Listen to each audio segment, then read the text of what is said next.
ನಿರ್ಮಾಪಕ ಹಾಗೆ ಎವಿಆರ್ ಗ್ರೂಪ್ನ ಮಾಲೀಕರಾದಂಥ ಅರವಿಂದ್ ರೆಡ್ಡಿಗೆ ಜನವರಿಯಲ್ಲಿ ಒಂದು ಬೆದರಿಕೆ ಪತ್ರ ಬಂದಿತ್ತು. ಕೊರಿಯರ್ ಮುಖಾಂತರ ಅವರಿಗೆ ಈ ಬೆದರಿಕೆ ಪತ್ರ ತಲುಪಿತ್ತು. ಸೊ ಈಗ ಅದರ ಜಾಡನ್ನು ಹಿಡಿದು ಹೊರಟಂತಹ ಪೊಲೀಸರು ಕೆಲವೊಂದಷ್ಟು ಮಾಹಿತಿಯನ್ನು ಹೆಕ್ಕಿ ತೆಗೆದಿದ್ದಾರೆ.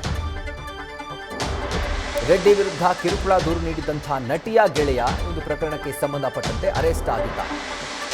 ಈತನಿಂದಲೇ ಬೆದರಿಕೆ ಅಂತ ರೆಡ್ಡಿ ದೂರು ಕೊಟ್ಟಿದ್ರು.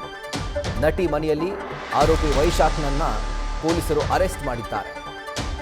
ಬೆದರಿಕೆ ಪತ್ರವನ್ನು ಕಳಿಸಿ ನಟಿ ಮನೆಯಲ್ಲೇ ಈ ಆರೋಪಿ ವೈಶಾಖ್ ಅಡಗಿದ್ದ. ನನ್ನ ಗ್ಯಾರೇಜ್ಗೆ 6 ರಿಂದ 7 ಕೋಟಿ ಹಣ ತಗೊಂಡ್ ಬಾ, ಇಲ್ಲ ಅಂತಂದ್ರೆ ಬೇರೆ ಪರಿಣಾಮ ಎದುರಿಸಬೇಕಾಗತ್ತೆ ಅಂತ ಹೇಳಿ ಒಂದು ಬೆದರಿಕೆ ಪತ್ರ ಅರವಿಂದ್ ರೆಡ್ಡಿಯನ್ನ ತಲುಪಿತ್ತು. ಇದಕ್ಕೆ ಸಂಬಂಧಪಟ್ಟಂತೆ ಡೀಟೇಲ್ಸ್ ಅನ್ನ ಕೊಡ್ತಾರೆ ನಮ್ಮ ಪ್ರತಿನಿಧಿ ಸಂದೇಶ್. ಈಗ ಲೈವ್ ನಲ್ಲಿ ಜಾಯಿನ್ ಆಗ್ತಾ ಇದ್ದಾರೆ. ಸಂದೇಶ್, ಈಗ ಬೆದರಿಕೆ ಪತ್ರದಲ್ಲಿ ಏನಿತ್ತು, ಜೊತೆಗೆ ಪೊಲೀಸರು ಯಾವ ರೀತಿಯಾಗಿ ಒಂದು ತನಿಖೆಯನ್ನ ಮಾಡಿದ್ರು ಅಂತ? ರಾಹುಲ್, ಮೊದಲಿಗೆ ಆ ಒಂದು ಬೆದರಿಕೆ ಪತ್ರದಲ್ಲಿ ಪ್ರಮುಖವಾಗಿ ಅರವಿಂದ್ ರೆಡ್ಡಿ ಅವರಿಗೆ ಒಂದು ಪತ್ರವನ್ನು ಏನು ಬರೆದಿದ್ರು, ಆ ಪತ್ರದಲ್ಲಿ ಪ್ರಮುಖವಾಗಿ ಈಗ ಇರುವಂತಹ ಪ್ರೆಸೆಂಟ್ ಮಹಿಳೆ ಏನಿದ್ದಾಳೆ ಅಥವಾ ಪ್ರೆಸೆಂಟ್ ಗರ್ಲ್ ಫ್ರೆಂಡ್ ಏನಿದ್ದಾಳೆ ಅವಳ ಜೊತೆ ಇರುವಂತಹ ಸಮಸ್ಯೆಯನ್ನು ಬಗೆಹರಿಸ್ಕೋ, ಜೊತೆಗೆ ನನ್ನ ಗ್ಯಾರೇಜ್ಗೆ 6 ರಿಂದ 7 ಕೋಟಿ ರೂಪಾಯಿಯನ್ನು ತಂದು ನೀನು ಇಟ್ಟು ಹೋಗಬೇಕು, ಜೊತೆಗೆ ಇದನ್ನು ಏನಾದರೂ ನೀನು ಮಿಸ್ ಮಾಡಿದೆ ಅಥವಾ ಬೇರೆ ಏನಾದರೂ ಪೊಲೀಸ್ ಕಂಪ್ಲೇಂಟ್ ಕೊಡೋದಕ್ಕೆ ಹೋದರೆ ಪರಿಣಾಮ ಸರಿ ಇರೋದಿಲ್ಲ ಅಂತೇಳಿ ಒಂದು ಪತ್ರವನ್ನು ಬರೆದು, ಬೆದರಿಕೆ ಪತ್ರವನ್ನು ಬರೆದು ಕೊರಿಯರ್ ಮುಖಾಂತರ ರವಾನೆಯನ್ನು ಮಾಡಿರ್ತಾರೆ. ಅದಾದ ನಂತರ ಯಾವಾಗ ಬೆದರಿಕೆ ಪತ್ರ ಬರುತ್ತೋ, ಬೆದರಿಕೆ ಪತ್ರ ಬಂದ ನಂತರ ಜನವರಿಯಲ್ಲಿ HAL ಪೊಲೀಸ್ ಠಾಣೆಗೆ ಅರವಿಂದ್ ರೆಡ್ಡಿ ಅವರು ದೂರನ್ನು ಕೊಟ್ಟಿರ್ತಾರೆ. ಆ ದೂರನ್ನು ಆಧರಿಸಿ ಪೊಲೀಸರು ಮೊದಲಿಗೆ ತನಿಖೆಯನ್ನು ಆರಂಭಿಸ್ತಾರೆ. ಜೊತೆಗೆ ಆ ಕೊರಿಯರ್ನಿಂದ ಏನು ಪತ್ರ ಬಂದಿತ್ತು, ಆ ಕೊರಿಯರ್ನ ಪತ್ರದ ಆಧಾರದ ಮೇಲೆ ತನಿಖೆಯನ್ನು ಶುರು ಮಾಡ್ತಾರೆ. ತನಿಖೆಯನ್ನು ಶುರು ಮಾಡಿದಂಥ ಪೊಲೀಸರಿಗೆ ಬನಶಂಕರಿ ಬ್ಲೂ ಡಾರ್ಟ್ ಕೊರಿಯರ್ನಿಂದ ಆ ಒಂದು ಪತ್ರ ಬಂದಿದೆ ಅಂತ ಗೊತ್ತಾಗುತ್ತೆ. ಅದಾದ ನಂತರ ಅಲ್ಲಿರುವಂಥ ಸಿಬ್ಬಂದಿಗಳಿಂದ ಮಾಹಿತಿಯನ್ನು ಕಲೆಕ್ಟ್ ಮಾಡಿದ ಬಳಿಕ ಓರ್ವ ಬಾಲಕ ಅಲ್ಲಿ ಆ ಒಂದು ಕೊರಿಯರ್ ಅನ್ನ ಮಾಡಿದ್ದಾನೆ ಅನ್ನೋ ಒಂದು ಮಾಹಿತಿ ಲಭ್ಯವಾಗುತ್ತೆ. ಅದಾದ ನಂತರ ಆ ಬಾಲಕನನ್ನ ಹಿಡಿದು ವಿಚಾರಣೆ ಮಾಡಿದಂತ ಸಂದರ್ಭದಲ್ಲಿ ನನ್ನ ಬಾಸ್ ನನಗೆ ಈ ಒಂದು ಕೊರಿಯರ್ ಅನ್ನ ಮಾಡೋದಕ್ಕೆ ಹೇಳಿದ್ರು, ಆ ಕಾರಣಕ್ಕಾಗಿ ನಾನು ಕೊರಿಯರ್ ಮಾಡಿದೆ ಅನ್ನೋ ಒಂದು ಮಾಹಿತಿಯನ್ನ ಪೊಲೀಸರ ಮುಂದೆ ಕೊಡ್ತಾರೆ.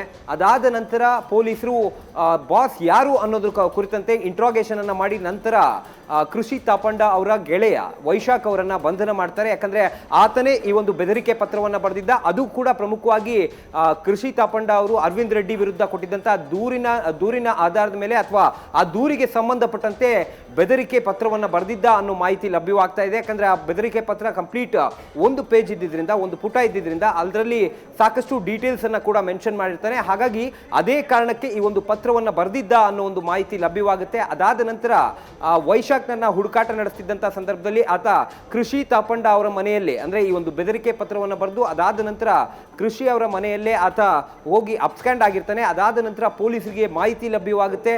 ಅದಾದ ನಂತರ ಕೃಷಿ ತಾಪಂಡ ಮನೆಗೆ ಹೋಗಿ ವೈಶಾಖ್ನನ್ನ ಈಗ ಬಂಧನ ಮಾಡಿರುವಂಥದ್ದು. ಜೊತೆಗೆ ಈಗ ವೈಶಾಖ್ ಮೊಬೈಲ್ ಹುಡುಕಾಟ ನಡೆಸಿದಂಥ ಸಂದರ್ಭದಲ್ಲಿ ಕೃಷಿ ತಾಪಂಡ ಅವರ ಮನೆಯಲ್ಲೇ ಆ ಒಂದು ಮೊಬೈಲ್ ಅನ್ನ ಬಚ್ಚಿಟ್ಟಿದ್ದ ಅನ್ನೋ ಒಂದು ಮಾಹಿತಿ ಲಭ್ಯವಾಗಿತ್ತು. ಜೊತೆಗೆ ಈಗ ಕೃಷಿ ತಾಪಂಡ ಅವರ ಮನೆಯಲ್ಲೇ ಈಗ ಮೊಬೈಲ್ ಸಿಕ್ಕಿರೋದ್ರಿಂದ, ಜೊತೆಗೆ ಆಕೆಗೆ ಸಂಬಂಧಪಟ್ಟಂತ ಕೇಸ್ಗೆ ಸಂಬಂಧಪಟ್ಟಂತೆ ಅವರ ಗೆಳೆಯನೇ ಈಗ ಬೆದರಿಕೆ ಪತ್ರ ಬರೆದಿರೋದ್ರಿಂದ ಈಗ ಸದ್ಯ ಕೃಷಿ ತಾಪಂಡ ಅವ್ರಿಗೂ ಕೂಡ ಈಗಾಗಲೇ ನೋಟಿಸ್ ಅನ್ನ ಸರ್ವ್ ಮಾಡಿರೋದ್ರಿಂದ ಅವರ ಎನ್ಕ್ವೈರಿ ಕೂಡ ಆಗುತ್ತೆ. ಈ ಒಂದು ಕೆಲಸವನ್ನ ಕೃಷಿ ತಾಪಂಡ ಅವರೇ ಮಾಡಿಸಿದ್ರ ಅನ್ನೋದಕ್ಕೆ ಸಂಬಂಧಪಟ್ಟಂತೆ ಈಗ ಮುಂದಿನ ಹಂತದಲ್ಲಿ ಪೊಲೀಸರು ತನಿಖೆಯನ್ನು ನಡೆಸಲಿದ್ದಾರೆ. ರಾಹುಲ್, ಈಗ ಸಂದೇಶ್ ಅವರ ಮೊಬೈಲ್, ಅಂದರೆ ವೈಶಾಖ್ ಅವರ ಮೊಬೈಲ್ ಇವರ ಮನೆಯಲ್ಲೇ ಸಿಕ್ಕಿರೋದ್ರಿಂದ, ಜೊತೆಗೆ ಎಲ್ಲೋ ಒಂದು ಕಡೆ ಇವರು ಕೂಡ ಈ ಒಂದು ಪ್ರಕರಣದಲ್ಲಿ ಇವರ ಹೆಸರು ಕೂಡ ಕೇಳಿ ಬರ್ತಾ ಇರೋದ್ರಿಂದ ಮುಂದಿನ ದಿನಗಳಲ್ಲಿ ತನಿಖೆ ಮುಂದುವರೆದಂತಹ ಸಂದರ್ಭದಲ್ಲಿ ಈ ನಟಿಗೂ ಕೂಡ ಕಾನೂನಿನ ಸಂಕಷ್ಟ ಎದುರಾಗುತ್ತಾ ಅಂತ?